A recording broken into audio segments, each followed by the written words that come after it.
Voilà avec Jean-Christophe et Briac, Jean-Christophe du groupe Canal+, et Briac du groupe Beaumanoir, que vous pouvez applaudir. Je vous en prie. Bonjour. Et on va parler de ce qui se passe dans vos business respectifs. Je vais m'asseoir à côté de vous, parce que ça va faire très bizarre si je suis debout. C'est comme ça. Bonjour. Alors Jean-Christophe, on vient d'en parler, la donnée et tout le champ de l'analytics business sont en train d'envahir toute forme de business. Chez Canal+, qu'est-ce qui se passe autour de ce sujet? Comment la donnée et l'analytics permettent de reconcevoir peut-être des façons, des habitudes de concevoir des produits ou de les consommer? C'est une bonne question. Et comme on n'a pas écouté ce qui s'est dit avant, j'espère qu'on va être hyper pertinent. Juste un petit peu d'histoire. Donc moi, je travaille dans la partie de Canal+, qui s'occupe d'un truc génial, c'est de vendre un produit qui s'appelle Canal+. Donc je connais assez peu de stars, je ne fais pas les soirées. Par contre, on s'intéresse beaucoup aux abonnés, aux prospects. Et il s'est passé un truc, je vais juste faire 15 secondes d'histoire. Il s'est passé un truc à la fin du XXe siècle, début du XXIe, c'est qu'on a commencé à avoir des décodeurs qui sont connectés. Donc là, le petit truc noir que vous voyez se balader dans le désert, c'est un décodeur. Et si vous le retournez, il y a une super prise pour le connecter sur un réseau Internet ou un petit module Wi-Fi pour le connecter. Et donc, à cette époque-là, on s'est rendu compte d'un truc de dingue, c'est qu'on pouvait connaître la consommation de nos abonnés, on pouvait savoir ce qu'ils faisaient, voilà. Et donc, on est devenu très très fort dans la connaissance client basée sur la donnée. On a fait plein de super reporting, plein de super analyses, on était très très content d'avoir fait ça. Et on était plutôt assez fort dans le sujet. Puis en parallèle de ça, on a fait du e-business, on a fait plein de choses, mais la donnée était encore un truc réservé à de l'analyse, à des gens intelligents qui faisaient de la stratégie. Et puis en 2010, il y a un truc qui s'est passé, c'est que vous avez tous acheté des smartphones, vous avez acheté des tablettes. Et puis il y a des gens qui sont arrivés sur le marché en disant mais en fait avec toutes ces données qu'on peut collecter, on peut faire des trucs en temps réel. Et d'un seul coup, ils ont habitué nos abonnés, le marché, à agir en temps réel. Et nous, il a fallu qu'on se projette là-dedans, qu'on se dise effectivement, le temps réel, ça change tout et ça va nous permettre de faire des choses qu'on ne faisait pas avant. En particulier, de répondre aux questions que se posent nos abonnés et de s'assurer qu'il y a une harmonie de réponses, que toutes les réponses sont faites de la même façon partout, et que d'un seul coup, on va passer d'un truc où le client il rentre dans un magasin, il achète, à un truc où le client a une expérience client omnicanal, sur le web, sur sa télé, chez des partenaires. Voilà, donc on a fait ça. Donc je ne vais pas rentrer dans le détail de comment on l'a fait technologiquement. Là, normalement, on m'a dit derrière qu'il fallait que je dise qu'on avait fait avec IBM et que c'était super, que ça marchait bien et que c'était pas trop cher. Bon, il y a 2 trucs sur les 3 qui sont vrais. C'est les 2 premiers. Ça marche bien, et, bien sûr. voilà. Et ensuite, ce qui s'est passé, c'est quand on a fait ça, ça nous a obligés, alors non pas forcément à inventer des nouveaux produits, même si on l'a fait, non pas forcément à inventer des nouveaux services, mais à repenser totalement les organisations et les métiers des gens chez Canal+. Et donc, on est passé d'un projet IT dans lequel on s'est dit, est-ce qu'on est capable de répondre à 1 million de clients par minute, voilà, à un projet de transformation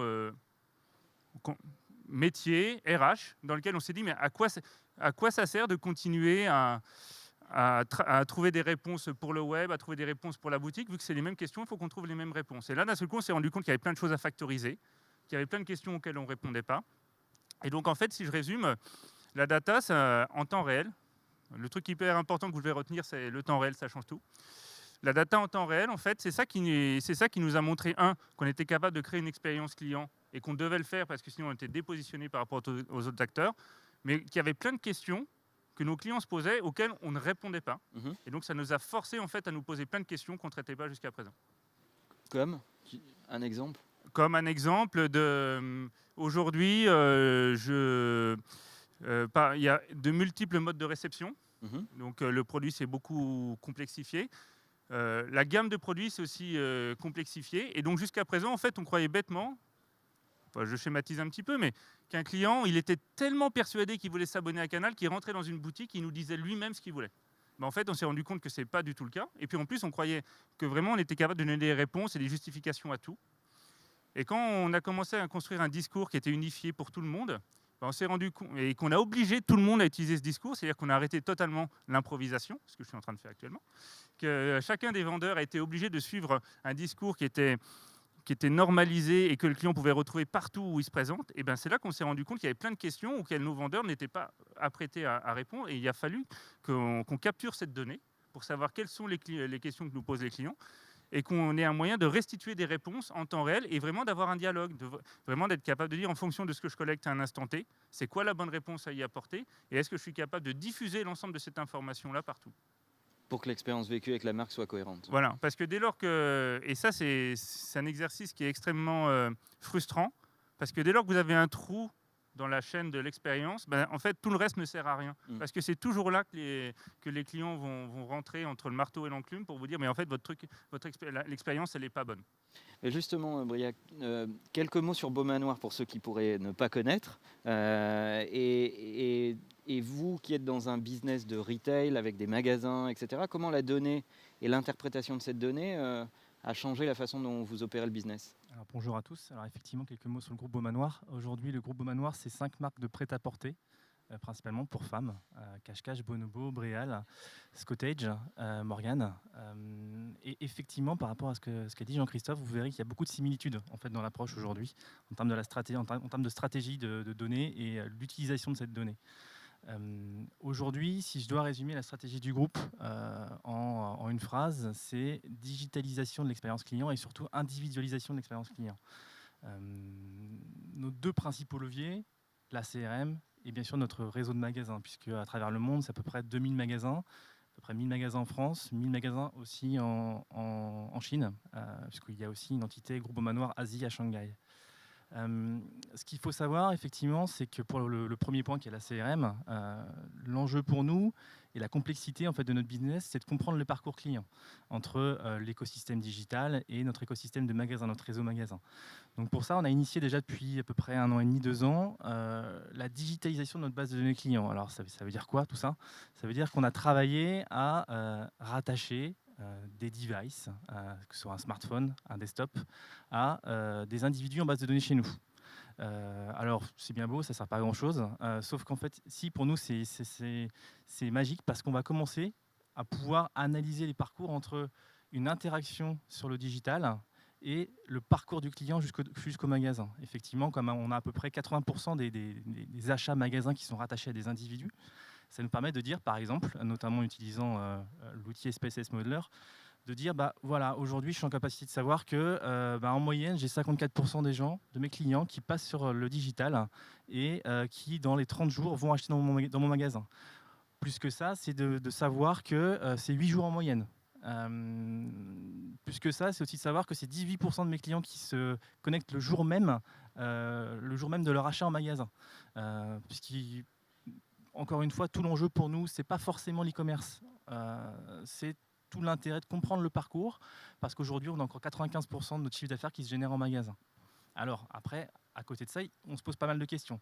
C'est au-delà de la donnée justement de parcours, comment est-ce que je peux aller encore plus loin et comment est-ce que je peux travailler justement à l'individualisation de ma prise de parole en fonction du contexte. Et ça, c'est tout l'enjeu justement de cette année et des années à venir. L'autre enjeu lié à la data, c'est tout ce qui est données de produits. Effectivement, on a des équipes de data mining qui travaillent sur rapprocher des achats et donc des produits à des clients. Ça nous permet par exemple de dire tiens, ce produit-là est un produit rajeunissant, ce produit-là est un produit recrutant. Effectivement, on a tous des problématiques d'attrition, on a tous des problématiques de base de données qu'il faut rajeunir, parce qu'effectivement, une marque qui vieillit avec sa cliente, c'est une marque qui meurt. Donc ces données-là, en fait, on va les utiliser, par exemple, pour travailler nos vitrines. On va se dire, OK, je me souviens qu'il y a quelques temps, il y a 12 mois, on avait identifié que le chapeau était un produit rajeunissant pour la marque Bonobo. Alors effectivement, on s'est dit, il faut que je le mette en vitrine. Je sais que je vais driver du trafic, et potentiellement, derrière tout ça, je vais rajeunir ma clientèle. C'est une idée qui plaît, tu applaudis. Ouais. Qui nous en coûte. C'était il y a 12 mois, je dis bien, je ne vais pas vous dire ce qui se passe en ce moment.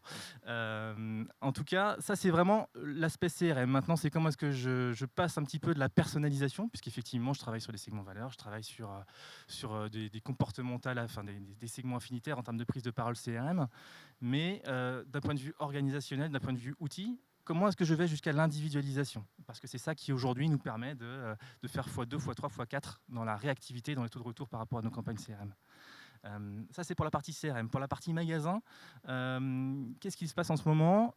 Alors, on n'est pas encore arrivé au Watson, au petit robot qu'on a vu tout à l'heure. En revanche, on est en train de travailler sur le déploiement des tablettes. Effectivement, on en a un petit peu entendu parler ce matin. C'est comment est-ce que j'arrive à donner des outils en magasin à mes vendeuses pour que, à la fois, ça puisse être un support d'aide à la vente en proposant du service, du produit complémentaire, mais aussi petit à petit, on va se préparer à redescendre de la formation client à notre vendeuse à travers tout simplement ce qu'on appelle du clienteling et potentiellement derrière aller jusqu'à la recommandation de produits individualisés. Sachant qu'on en parlait un petit peu, et effectivement, il y a eu des erreurs faites à ce sujet, parce que la digitalisation du point de vente, on en parle depuis un bon moment, mais elle a souvent été prise du mauvais côté, en fait. On disait, bon, il faut digitaliser le point de vente, donc on va foutre des iPads et des écrans, et puis c'est fait, quoi. Exactement. Et aujourd'hui, on est clairement, hein, on a suivi un peu le marché, on a participé à des salons comme tout le monde, et pendant 2-3 ans, on a voulu tester, on a mis des écrans, on a mis des vitrines interactives, des vitrines qui font un peu ouin partout, mais en fait, on a vu que ça faisait pas forcément driver du trafic en plus, que c'est pas forcément du trafic qualifié. Et donc aujourd'hui, on a complètement remis en cause cette stratégie de digitalisation des magasins, plutôt en disant maintenant, il faut que je digitalise ma vendeuse, que je digitalise aussi mon magasin à travers la donnée client. En matière de personnalisation de services, autour de l'abonnement, par exemple, chez Canal, est-ce que vous faites des choses? Moi, j'étais surpris d'entendre qu'il y avait encore des gens qui se déplaçaient pour s'abonner. Il y en a de plus en plus, en fait. Et ce qui est important, quand on a préparé l'entretien, ce qui était assez surprenant pour nous deux, c'est qu'on s'est rendu compte qu'on avait exactement les mêmes problématiques. Et le fait de vendre un produit de télévision de contenu ou le fait de vendre du prêt-à-porter, c'est exactement les mêmes problématiques. De plus en plus, en fait, il faut aller vers de l'individualisation. Et qui dit individualisation dit échange avec un vendeur. Et donc aujourd'hui, il y a beaucoup d'expériences qui ont été faites et qui vous sont montrées sur le fait qu'on arrive à capter beaucoup de données, à mettre de l'intelligence artificielle dedans. Mais aujourd'hui, le vendeur a encore une place extrêmement importante parce que son intelligence à lui, elle n'est pas artificielle. Par contre, il faut l'alimenter avec des données, et des données qui sont collectées dans l'ensemble de l'écosystème, donc sur le web des partenaires, partout, et être capable de lui restituer dans le magasin. Et en fait, les clients, ils sont extrêmement demandeurs d'avoir cette expérience parce que aujourd'hui, ils ont besoin de retoucher des produits qui deviennent plus complexes. Et qui répondent à leurs attentes. Ils considèrent être des marchés, en fait, quoi, à part Exactement, entière, parce qu'en fait, ce qui est hyper important et ce qui s'est toujours fait, c'est que le client, il veut qu'on lui parle de lui. Et on a un petit peu perdu ce mouvement avec les centres commerciaux, où d'un seul coup, on a vendu de la masse. Mais là, plus on veut faire un produit premium, un produit qui a de la valeur pour le client, plus on est obligé de lui parler de lui, et plus il est obligé d'être en contact avec la marque. Et encore aujourd'hui, la boutique, c'est le meilleur endroit pour le faire, à condition que le vendeur, que la boutique soit alimentée des datas, et à condition que la boutique restitue cette data au reste de l'écosystème. D'ailleurs, c'est ça qui crée la complexité en fait aujourd'hui de l'omnicanalité et de la data partout. Oui, si je peux me permettre également, que cette donnée, à partir du moment où elle est à disposition dans le magasin, qu'elle soit bien exploitée aussi par les vendeuses. C'est-à-dire qu'on a fait des tests aussi de cabines interactives en magasin, c'est-à-dire qu'on parlait d'objets connectés tout à l'heure, maintenant nos vêtements sont connectés, c'est-à-dire qu'il y a une puce RFID dans chacun de nos vêtements, ce qui nous permet, pas au-delà du magasin je vous rassure, mais en tout cas au sein du magasin de suivre en fait le parcours du vêtement. Et en cabine aussi, de reconnaître le vêtement qui rentre dans la cabine et donc de proposer par exemple des produits complémentaires ou de choisir une autre taille. Effectivement. Ça a été un peu mal perçu. On a mis un petit peu pour l'instant le projet en stand-by parce qu'à la fois d'un point de vue des vendeuses, il faut accompagner la cliente dans cette démarche-là. Et la cliente considérait que c'était un petit peu trop Big Brother chez nous. C'était oula, qu'est-ce qui se passe voilà, comment il sait que je fais du 44 ça ne va pas. Voilà. Donc, ça pour l'instant, voilà, il faut faire attention. Il faut bien former le réseau, il faut bien former les vendeuses. Voilà. Alors, on parlait de ces clients qui demandent des expériences à tous les points de contact et en plus unifiés, hein, ce que tu disais, c'est-à-dire qu'ils sont des usines à détecter les bugs. Hein. S'il y a un trou dans la raquette, ils le voient tout de suite. Et en plus, ces clients sont habitués et éduqués dans le monde du temps réel maintenant. C'est-à-dire qu'ils appellent une voiture avec leur smart, ils payent avec leur Apple Watch, etc., etc. Comment le temps réel impacte le business chez Canal, par exemple? En fait, comme tu l'as dit, c'est pas que ça impacte le business directement, mais ça nous impose une qualité de service, une qualité de rendu qu'on n'imaginait pas auparavant. Donc on ne crée pas forcément de la valeur supplémentaire. Par contre, si on ne veut pas perdre totalement la valeur, c'est-à-dire que le client nous abandonne, eh ben, on est obligé de rentrer dans cette logique. Et donc aujourd'hui, je vous disais, nos décodeurs sont massivement connectés. Les clients le savent vu que c'est eux qui l'ont connecté. Et donc instinctivement, ils s'attendent à ce que quand ce décodeur il ne fonctionne pas, ben, ils n'aient pas à nous le dire. C'est-à-dire qu'il y a peut-être 10 ans ou il y a 15 ans, ça leur semblait naturel de nous dire que le décodeur était en panne. Comme il y a 10 ans ou il y a 15 ans, ça vous semblait naturel d'attendre la Redoute qui vous livre sur un créneau de 4 heures. Ben là, aujourd'hui, c'est plus le cas. Là, aujourd'hui, le client, il dit, vous le savez, c'est connecté, donc vous devez me rendre un service qui n'est quasiment invisible. Ça doit marcher tout le temps. Quand ça ne marche pas, je n'ai pas à vous le dire. C'est vous qui devez le faire. Quand vous devez me livrer quelque chose, je ne vais pas vous attendre 4 heures. Vous me dites exactement où vous êtes, vous géolocalisez tout ça, et bing, vous me dites que vous êtes là dans 5 minutes. Et moi, Donc il y a un niveau d'exigence des clients qui est incroyable parce qu'ils ont tous absorbé ça. Toutes les belles conférences qui ont lieu, tout ce qui se dit à la télé, mais en fait, ils l'ont absorbé, ils l'attendent. Et ils le veulent en vrai maintenant. Et ils le veulent en vrai. Et le problème, c'est que parfois, on n'est pas complètement prêt et surtout on joue face à des concurrents qui ont moins de complexité. Les pure players ont moins de complexité parce qu'ils sont nés avec ça. Oui. Et pour nous qui sommes des acteurs plus... Ils n'ont pas les mêmes assets. Exactement, ils n'ont pas le même historique. Alors comme il nous reste le temps file, je voudrais parler de désintermédiation. On dit toujours que l'économie numérique désintermédie. Briac, comment on voit ça quand on est un marchand omnicanal Nous, la complexité, c'est qu'on a construit un modèle. Le groupe Aumanoir, c'est un groupe qui a vraiment explosé dans les années 80-90 sur un modèle assez simple. J'ouvre des magasins. Naturellement, j'ai du trafic parce que j'ai des bons emplacements. Et derrière, je fais attention à ce que ce soit le bon produit et j'ai un taux de transformation qui me permet de générer du chiffre d'affaires. Aujourd'hui, si je pouvais parler des intermédiations dans notre business, ce serait plutôt du Google ou du Facebook qui aujourd'hui en fait commence à ubériser un petit peu ce trafic. On a parlé justement de base de trafic ce matin avec le Crédit Mutuel, je crois. C'est exactement la même chose pour nous.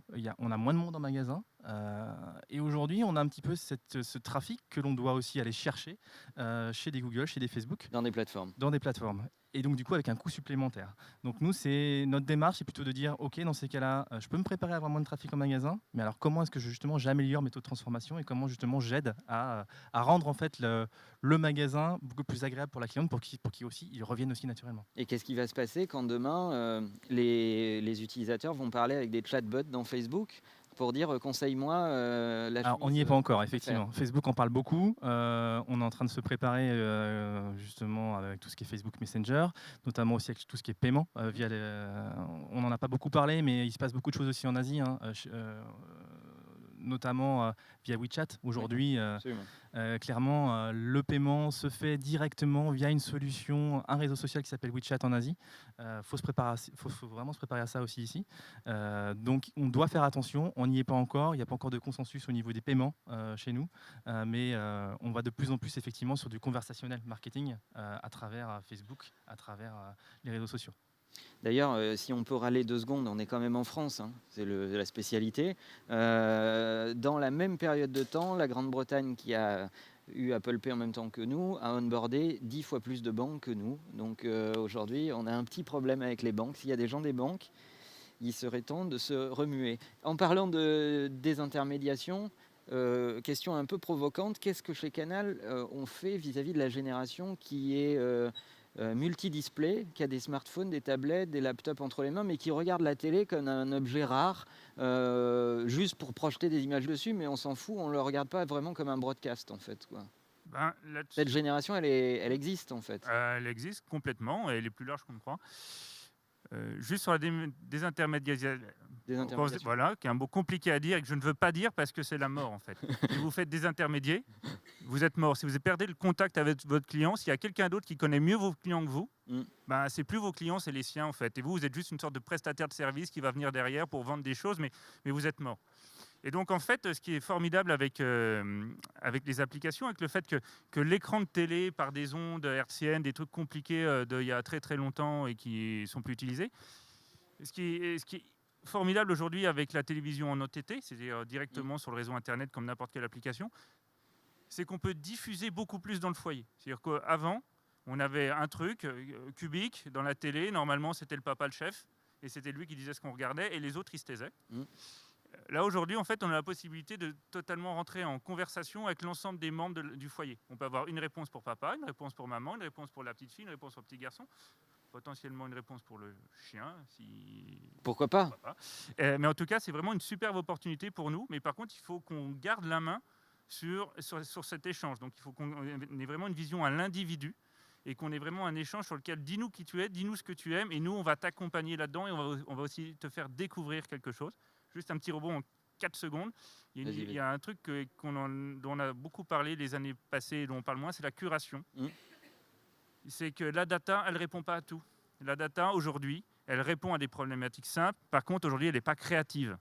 Et la créativité, pour l'instant, c'est encore, je dis bien, une opportunité pour les cerveaux humains. Et donc ça a de la valeur. Et ça fera la différence de service aussi entre un partenaire qui est uniquement capable de vous donner ce que vous avez envie et quelqu'un qui est aussi capable de vous accompagner, de vous proposer et d'échanger avec vous pour vous vendre quelque chose. C'est toute l'ère cognitive que tu décris d'ailleurs, parce qu'il y a encore des gens qui se disent comment je vais exploiter ma data. Bon, ceux-là sont un peu déjà en retard d'une guerre. Et en fait, on est en train de passer de l'ère de l'attention à l'ère de l'intention. En fait, il va falloir convoquer ces datas pour mesurer les intentions. D'une phrase chacun, votre vision d'avenir dans vos 2 business respectifs. On commence. Non, vision d'avenir pour nous, c'est le magasin ne va pas mourir, mais sûr que non. Au contraire, par contre, ce sera un lieu d'expérience de plus en plus agréable où on ne va pas forcément transformer toutes nos vendeuses en Christina Cordula, non, c'est pas le but, mais par contre avoir des vendeuses qui seront assistées effectivement par des outils comme les tablettes, j'en ai parlé, et vraiment cette ubiquité en termes d'audience, trafic que l'on doit améliorer. L'expérience client doit vraiment être sans couture entre le digital et le magasin. Merci. Et chez Canal ? En fait, je vais un petit peu copier parce qu'il a été un petit peu long, il a triché, il a fait plus d'une phrase. Mais en fait, c'est exactement la même chose. En tout cas, dans la distribution du produit Canal, c'est exactement la même chose.